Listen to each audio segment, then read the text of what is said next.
friends, it's Miss Katrina and the Pet Pals here. Today I wanted to share a fun activity that we usually do with the therapists at the school this time of year, but it's a really great activity. I love doing it, the dogs love doing it, the kids and the therapists always seem to love doing it, so I thought it'd be a nice idea to share with you guys and give you some ideas about how you could implement this at home, whether you have dogs or not. So the first thing I want to share is a list of some of the items that you're going to want to have with you in order to complete this activity. So we're going to develop an Easter egg hunt. In this case, we're going to develop it for the Pet Pals dogs here, but I'll also show you how you can do it for the kids to do the hunt themselves. So one essential ingredient is going to be some nice plastic Easter eggs here. We do this every year at my house, like I said, so we have plenty of these plastic eggs kind of laying around to use. So that's going to be our first necessary ingredient. The other necessary ingredient is going to be what you're going to fill your eggs with. So for the dogs, I'm using just some really yummy, delicious dog kibble. If you're not going to do it for your dog, if you'd rather do it for your kiddo, you can do something like some stickers that you have, or you can even take little pieces of paper and crumple them up. You can put little smiley faces on them, crumple them up and little messages and hide them in the egg. So there's a lot of different opportunities, depends on what you want to do. So first I want to give you guys a quick disclaimer. Animal-assisted therapy is not actually a standalone therapy. So everything that I do with animal-assisted therapy with Pet Pals is done in conjunction with our professional licensed therapists providing whatever their designated treatment is. So a big important point is whatever I'm showing you guys, always defer to what your child's therapist suggests as far as activities and things that are and are not appropriate for them to do, okay? All right, so I'm going to make do with some of the stuff that I have around the house.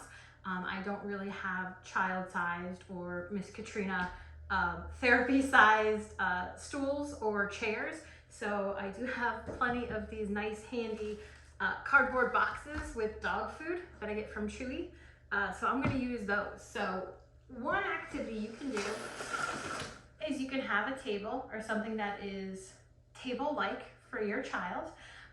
If you're going to do an Easter egg hunt for them, you can take your stickers and you can just draw some lines to give them some guidelines if you're going to have them practice their cutting.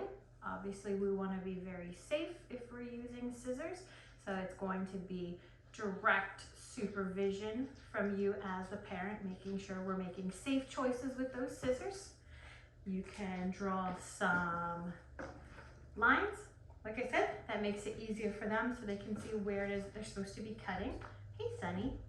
And then you can supervise them at the table, making some cuts. They can practice working on snipping, both short and long. And just got a couple more for you real quick, just so you get the idea. And again, this can be something that can be done at the table. We want to be very, very safe. If we want to work maybe on some of their strength, you can work on some of the core strengthening by having them go in a nice tall knee position. You want to make sure obviously that the table is going to be sized appropriately for them. They want to be up nice and tall. It's a good core strengthening exercise. And there we go. We've got some of our stickers cut out that we could put in some of our eggs here. So if we wanted to work, I'm just going to squat that just to make it a little bit easier for everybody to see, also height-wise. If you wanted to work on language production with your kids, you could work with them by having them either listen to the color and be able to receptively identify what color you're telling them to use to put the either dog kibble or put the stickers in first. So we could say first orange, and then they can find the two orange pieces, and they could use a pincer grasp, just using those two little fingers, or you could use tweezers. Pick up whatever your item is, put it into the shell, and they close it up there, just like that, and they're ready to go with that next egg. And then again, you could have them either listen and have you choose, and they can receptively identify the color, or you can have them pick the color that they want, and you can ask them, what color is that? They can say blue, and we put the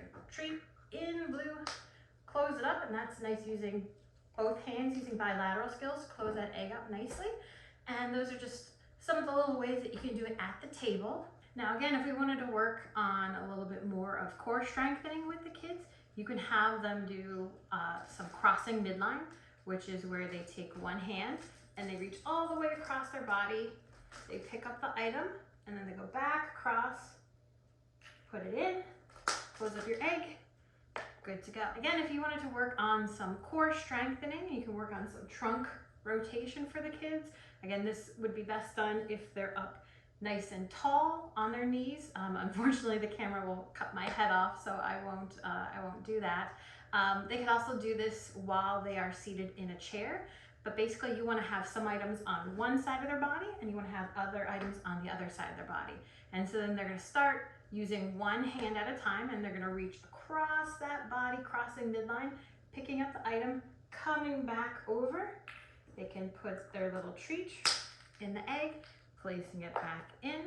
Again, reaching all the way across their body, coming back over, putting the item in, closing it up, placing it in there. This can, as I said, be done seated at a chair or can be seated in general.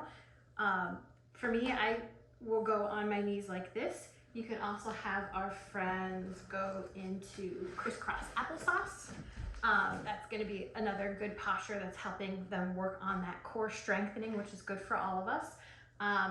After a couple of reps with one hand, you could even look at switching and using your other hand. So again, you just want to use the same hand and the whole way across your body to put that item in there. Close it up using both hands for some bilateral skills. And then again, we reach across, put in, two hands to close it up. And there we go.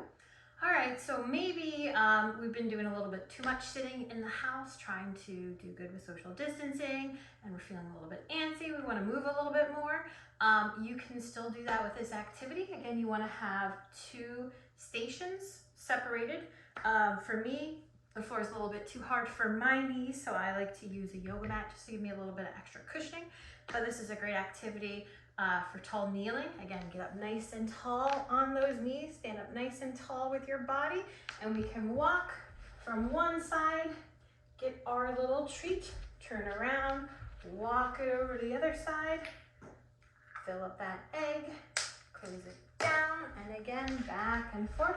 This can be a great way, like I said, to work on that core. We're working on our balancing. We're getting a little bit of movement going while we're still doing our activity. So it can be a great and productive outlet for some of that fidgeting that we may have going on throughout the day. All right, friends, now that we got all of our eggs filled, it's time to hide them. If you're gonna have your kiddo hide them for somebody else, you can do some great gross motor movements with them. You can have them, instead of just reaching down to place the egg, we can practice on squatting down low, putting the egg, and standing up without using our hands touching the ground. That's a great gross motor activity.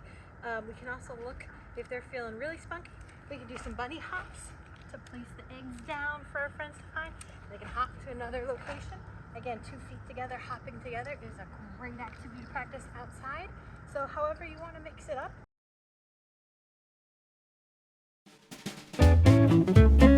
Thank you.